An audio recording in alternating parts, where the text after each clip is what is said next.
So recently in a video about creativity, I talked about having a sketchbook. But what that means at the end of a recording session is that I'm left with a whole bunch of different sounds that I've now designed for the track. And I leave those in a sketchbook. And in that video, I explained what it is and how you set it up, but not exactly how you use it in your productions. Like I talked about filling up this sketchbook with a whole bunch of different sounds. And then once you have that, turning it on, listening to what you like, and then just taking that. But what I want to do today is talk about, okay, once you've done that, once you've had all of the sounds that you like and you have them in the place where you want them within the sketchbook, how do you actually add them to the track? Because you're going to be like, okay, these are all one-shots, so we're just going to put them in the one-shot group. And then this is all atmospheres and effects, so we're going to put them in their own group.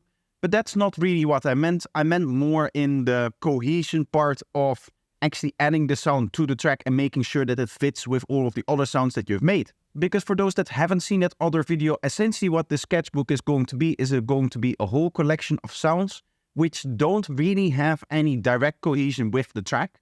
In the sense that, yes, I make them listening to the track, but I make them in a short and I make them quick. And when you're in that circumstance, it's not like you have a lot of time actually fitting it into the track and actually making sure that the sound is doing exactly what you want it to do. So for example, if I just start to play from here, you'll immediately notice that one, there's a lot of sounds that play just once and they don't really have any structure in the track. And two, you'll notice like volumes being off and just sounds being maybe not exactly what you want them to be or just not fitting whatsoever.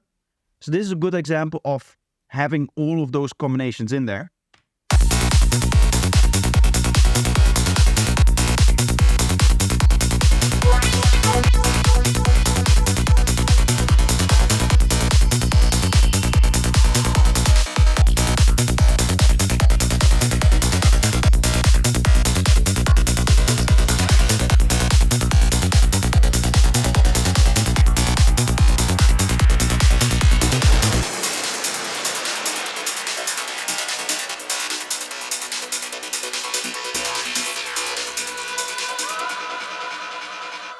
You can hear there's quite a bit happening with the one-shots in here.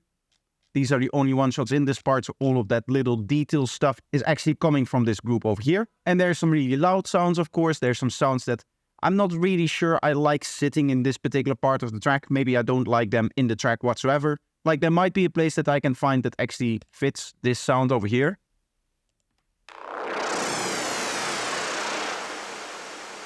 And it's a very cool sound. But it's not like I feel that it fits in that part of the track, that it actually, you know, transitions well or helps with any of the storytelling in this part or anything that you want from a sound. It's not really doing that. So what I'm going to do is I'm going to focus on the sounds that I actually want to add to this part. So for now, what I'm going to do is I'm quickly going to color this and then disable it. Let's move this also away so that it doesn't get in the way too much. And by the way, while we're organizing, I might as well do a little bit of organization so that it's later easier to put the actual sounds into the individual groups. But for now, what I'm going to do is I'm just going to work with some of the sounds that we have in here to see if we can make some actual interesting musical idea out of this. And what I mean by musical idea is that right now there's a lot of stuff standing on its own, right? The good example is this melody over here. That's a cool melody. It works well with the rhythm of our main synths here because it layers up with that. That is something that we designed it with. But what it's not really doing is it's not really driving home the idea yet through repetition. And that is just simply because it plays once. So the simplest way to fix that is to duplicate that over. Now I explain a lot of different things in my tutorials, but you might say, well, I would love to see an overview of how you actually build a track in, say, about 24 hours of edited footage. Well, I have that, and it's called my masterclass. You can find it on my Gumroad page and Payhip, and there's two versions of it. One that comes only with the video files, but also a version that comes with all of the project files and the stamps for the project, so that you can more easily follow along with different parts of the masterclass. So if you're interested in how I make my music from very start to very finish of the track, make sure that you check it out because I explain everything. And honestly, I think it's one of the best things that I've ever made in terms of content when it goes to learning how to write a whole track as opposed to focusing on a small topic like I do in these videos. So I hope that this kind of product is helpful for you in learning how to do music production. And now we're gonna have maybe two different problems here. Both of them can be a problem, but they don't have to be. It can be the case that just by duplicating it over and having the same automations and the same movement over and over again, it's going to become too boring. And what can also be the case is that a lot of these other sounds now get lost in the musical idea that we have. This one is also quite high in volume, so we could definitely turn this down for it to still fit in the track.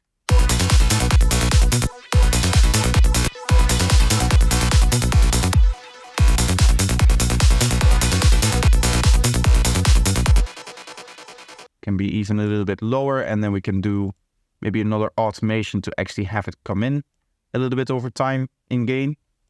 And of course, duplicate that over for the example here.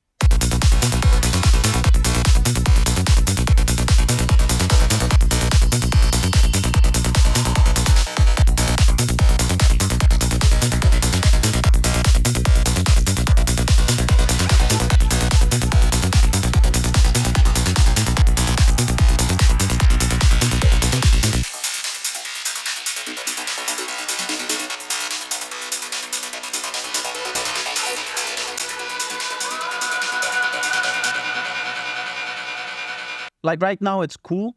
It's a little bit boring that it's the same sound over and over again. And I also feel like both the last two are getting masked. I'm not sure if I want this sound to come through entirely or if I'm like layering this up. Let's quickly have a listen to some of these other sounds, what they're actually doing. This is a cool one, but I believe I am using it in a different place as well. What I always like to do with one-shots and that kind of stuff is make sure that they use the same structure. So moving this one around together with this one makes sure that it's in the same place in the structure, so to say. So what that means is, let's start counting from here, because this is the start of our drop. We can count the amount of time that it's going to go forward here, and in this case it is 10 bars until we get to the point where this lines up. In this case it is playing right before this point here. And if we do the same over here, we can see that we get the exact same spacing and we get it after 10 bars here. So it actually starts to play after 9.5 technically, but again, in this case, I like to count it from the back. The reason why that is has to do with the division rule, which let's get a good 16 bar example here. Let's go back to this guy here. So this is 16 bars. If we divide that in half, we have our 8 bar segment. And we can keep dividing that through and through and through. So for example, we divide it up here. And then this guy, we divide that up here. And now we have 4 segments, 4 bars. And if we divide that up once more, let's specifically do that over here. We're going to see that we get in the middle here. And then this is our point of interest, so to say. The way that I place a lot of my one-shots and the way that I place a lot of my ideas is based on this division rule, in that I find more and more divisions until I find the spot where I can place it. And then I have elements either like fading in or just existing around this point of interest. Right now, this is doing something right before the actual point of interest, and it's just kind of morphing up and down. But you can imagine that sometimes I have it like fade into the point of interest. Sometimes I have an impact from that point. Sometimes I have, say, what we have over here, which is a transition point right here where it fades in over a long time and then it fades out again. So it's essentially a sound that kind of moves up into a point of interest and then fades out like this again with its automations. And almost all of the sounds in my track stick to this division rule. And they also do that between ideas, in the sense that, as I showed before, the structure between this within its segment and this guy within its segment, it uses the same rule. It uses the same point of interest where it sits within the whole 16 bar structure here. And when it comes to repetition, of course, the repetition makes it so that it can have this division rule every, say, 8 bars or every 4 bars, for example. As you can see, it's lining up again here every 4 bars and it's doing the same thing. So I would like to have that also here for this sound so that it's not laid on top of this other one. Let's quickly have a listen to what you are. feel like it's already a little bit out of sync here.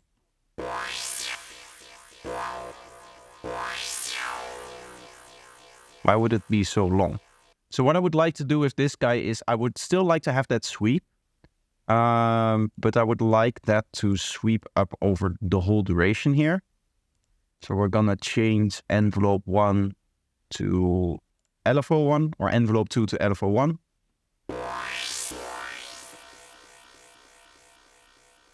Still has a release still. So I would like this to go to the envelope.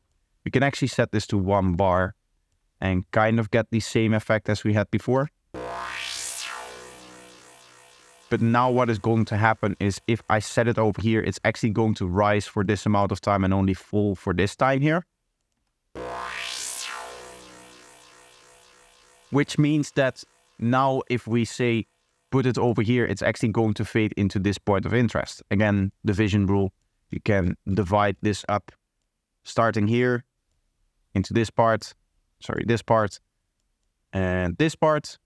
And then we divided this guy up once more, so we get a point of interest in the middle here. And then all we have to do is one more division to get this point here. And if we scroll down, we can see that is where exactly we're lining up. One thing that you'll notice is that I'm not, for every division, putting in stuff. So for example, this guy, even though it's like a higher division, you have to do 1 division less to get here than to get to this point. It doesn't mean that if I want to use this guy over here, for example, this division, that I therefore have to also fill up this guy. That gets very systematic if you do that. And in fact, we're going to see that this later example, some of these guys, it sounds a little bit too much already, even though I'm using the same division point here. And I'm just using it over and over again every 4 bars and then have some other stuff kind of sitting around that. Like over here, we're already going to be at an amount of sounds that is okay for this track. If you add a lot more stuff to this to make sure that every segment of the division rule is actually filled up, it is going to be too much. Like imagine with this part over here, if you had to divide to get to every half a bar to get to this point, right, for this sound, which is kind of like melody up going into this. In this case, with the spectral resonator and the fact that this is a drum kit, it's not really a melody. But you can imagine that the impact is happening from this last note over here.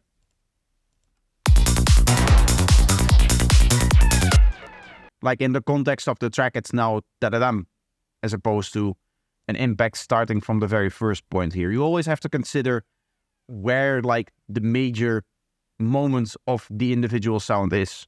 And in this case, within the context, the sound is definitely doing da-da-dum, which means that the last hit is the most important one, and therefore this is the point at which around the one shot kind of revolves, if you want to say it like that. So imagine if you had to fill up every part here with either this sound or a different sound, that is going to be just too much. The other thing that is going to make it so that the sound is either too much or not is the modulations that you're doing on them and the changes between all of the instances of the sound playing. Like if this sound is different from this sound, is different from this sound, is different from this sound, it's going to be much more interesting than if it was always the same sound. And to that extent, as you can see, we're doing a little bit of automation here, specifically on the face, which is making sure that every other sound is a little bit different. And then for this other one, as you can see, we're changing the octave. So we have differences in the sound here as well. So once you're happy with the positioning of the sounds and just these sounds that you have in an area, that is the moment where you have to start thinking about really adding them to the track and just making sure that the mix works and making sure that the cohesion between all of the sounds is there. And in particular with these one shots, what I'm always looking for is that it just kind of sticks its head through the mix and then dives below it again. I don't want it to actually overpower any of the sequences that we're hearing over here. I just want it to layer on top and be a detail of that sequence.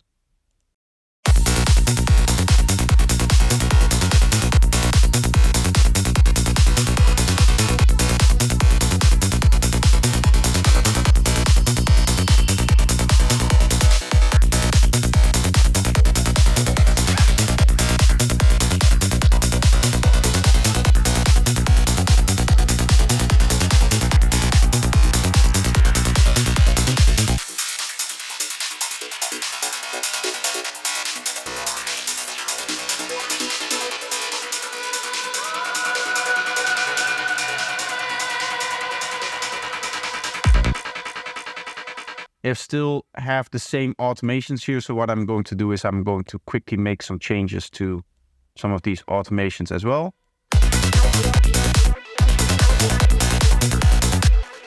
This guy is going to go down and then higher part here.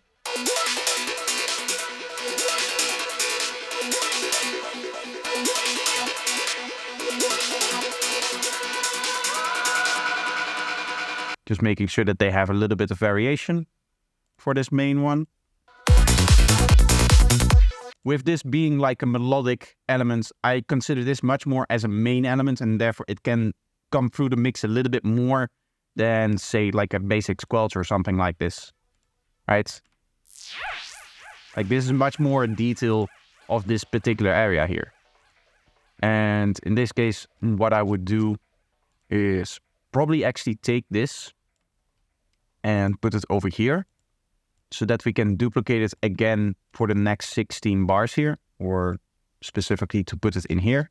That way we're going to have 2 repetitions of this thing, and it's probably going to be a little bit more interesting. I'm going to see where I want to put this now, because technically I don't really want it to be in the first rotation of this sequence. When I say rotation, I mean like every 2 bar this repeats, and you can think of that as a rotation through the idea.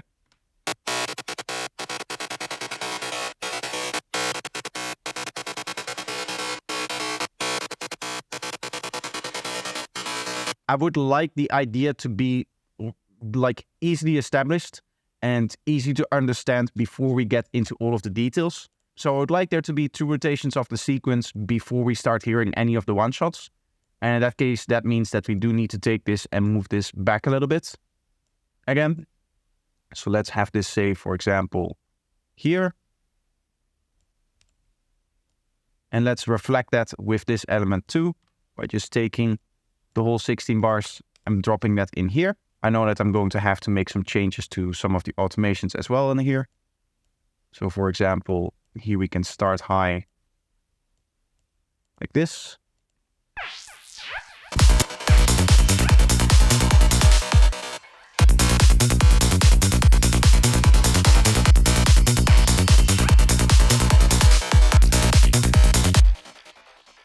That's cool, but I think this guy could be coming in a little bit later.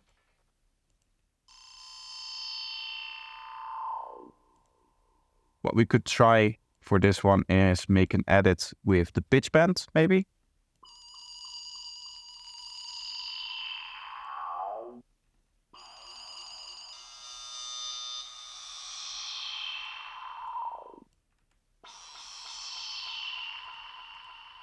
And then since it opens up like this, can maybe do it like that instead.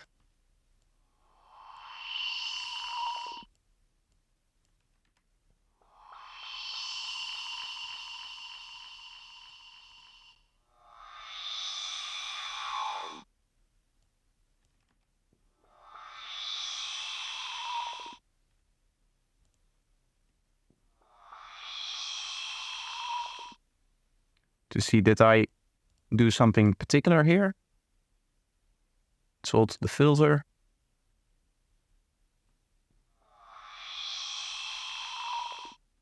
It's interesting that the pitch bend doesn't seem to affect the actual tonality of the sound, in the sense that it's not like pitching up or down or anything.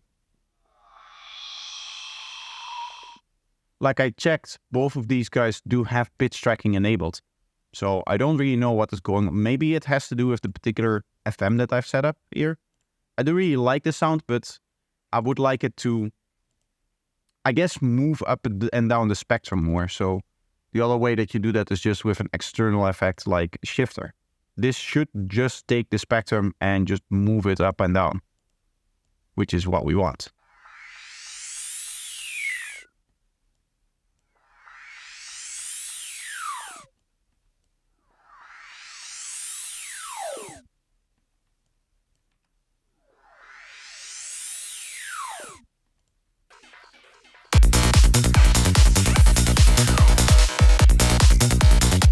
In this case, what I would also like to do is change up some of the things over here.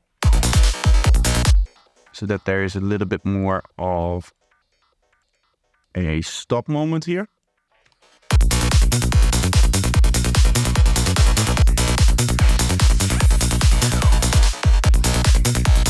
Why is this still?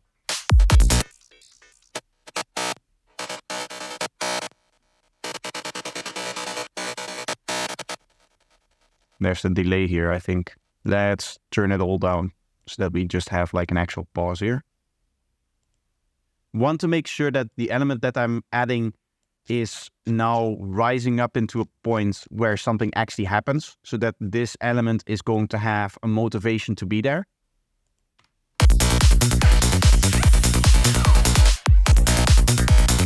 See, right now this actually becomes a little bit of a riser or an atmosphere for this little one beat fill idea that we made. So to reinforce that a little bit, I would like to layer up this sound with a crash. It's gonna go through cymbals here, crash, see which one is.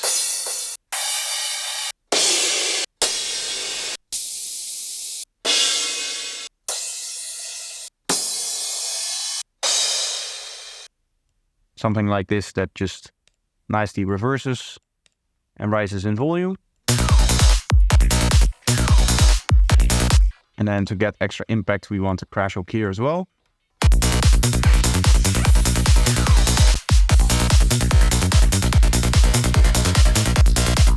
And now that should work also within our structure, because of course this is happening at the halfway point. So this is the biggest division rule, and therefore this is going to make sense also from a dancing perspective. Just like we have a little fill over here, for example. Anyway, for now I would say that this point over here and all of the one-shots that we have added over here do sound really nice. So what I'm going to do is I'm going to select quickly all of the one-shots that are for that area. So these are the lowest 3 guys, and I'm actually going to add those to the track. I'm going to commit those to the project. Of course, for this area here, for this sound here, we didn't really find anything. And I don't really know what to do with it. I'm probably just going to end up deleting this sound because it is really wild. And I don't really have a spot to incorporate it in any interesting way, I think. At least in the way that it's now. Maybe if I edit it majorly, but at that point I might as well just design a new sound from scratch for the place that I would put it. Okay, but right now, with the new sounds that we have, we get something that sounds like this.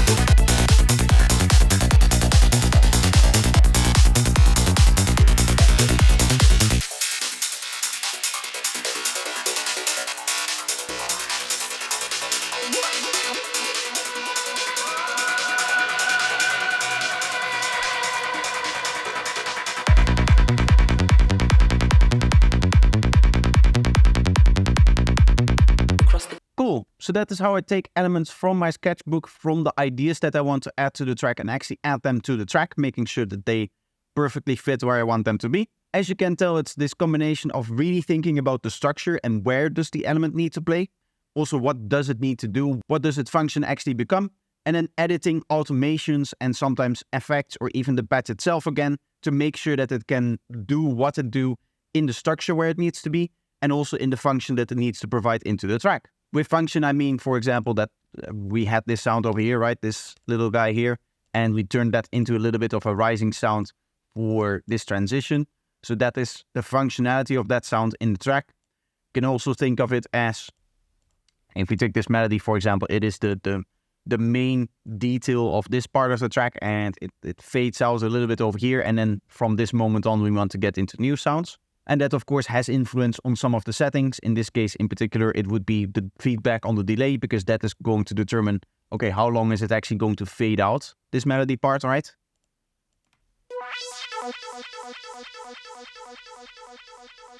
You can hear that over this time, it is significantly going lower in volume, and therefore in the mix towards this part over here, it is going to be barely audible. and that is exactly what I wanted. So that is, I would say, the way that you can think of the functionality of different sounds. I'm now going to go through all of the other sounds that we see over here and also add them to the track, but this is probably going to be the end of the video, so I hope that you enjoyed it. Let me know if you did by leaving a like and make sure that you subscribe to the channel. Another way that you can support the channel is financially. You can become a YouTube member, Patreon member, or Twitch subscriber. All of these include the same benefits, including early access to videos, priority in feedback streams, and many more benefits. So if you're interested in that, make sure to check it out. Bye bye.